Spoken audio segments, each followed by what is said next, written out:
तो भाजपा नेता को सुप्रीम कोर्ट से झटका लगा है, जिससे एक बात तो साफ हुई है, कभी कभी सियासत में ऐसा खेल होता है जहां जीत का जश्न मनाने से पहले ही जमीन खिसक जाती है। मध्य प्रदेश की विजयपुर सीट पर भी कुछ ऐसा ही हुआ है। बीजेपी खेमे से में खुशी का लहर थी, लगा कि बाजी पूरी तरह पलट चुकी है, लेकिन सुप्रीम कोर्ट में ऐसा फैसला आया है जिसने पूरी कहानी को नया ट्विस्ट में बदल दिया है। अब सवाल यह है कि क्या यह जीत है या आधी हार। नमस्कार, मैं आदर्श पांडे, आप देख रहे हैं द लपेटा।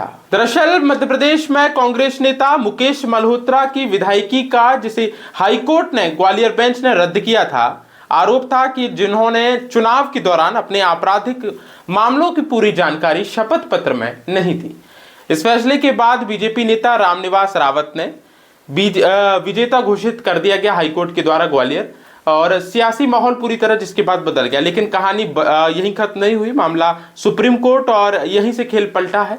सुप्रीम कोर्ट की दहलीज पर जब ये डबल बेंच और जस्टिस जेबी पारदीवाला और जस्टिस केबी विश्वनाथन ने हाईकोर्ट के फैसले पर रोक लगाते हुए मुकेश मल्होत्रा की विधायिका को फिलहाल बरकरार रखा है, यानी कुर्सी नहीं गई है लेकिन पूरी तरीके से बची भी नहीं है, क्योंकि कोर्ट ने राहत के साथ साथ सख्ती भी दिखाई है। मुकेश मल्होत्रा अब विधायक तो रहेंगे, लेकिन उनके अधिकार सीमित कर दिए गए हैं। राज्यसभा चुनाव में वो हिस्सा नहीं ले पाएंगे।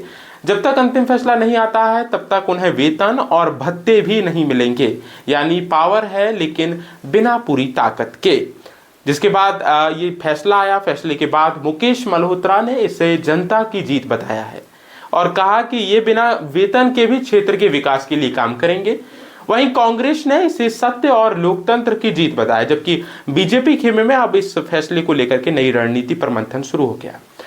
गौर करने वाली बात यह भी है कि विजयपुर सीट आदिवासी बहुल है, जहां सहारिया समाज के हजारों वोट चुनाव का रुख करते हैं, और यही वजह है कि ये मामला सिर्फ कानूनी नहीं बल्कि सियासी तौर पर भी बेहद अहम है। अब अंतिम फैसला अभी बाकी है, लेकिन अगली सुनवाई 23 जुलाई को होगी। अब यह तय होगा कि ये आधी जीत है या पूरी जीत होगी। ये पूरा खेल कहीं पलट तो नहीं जाएगा। आप क्या सोचते हैं, आपकी राय क्या है, आपके विचार क्या है? क्या सुप्रीम कोर्ट का ये फैसला संतुलित है या सिर्फ एक अस्थायी राहत? आपकी राय क्या है? हमारी कमेंट बॉक्स पर जरूर साझा करें।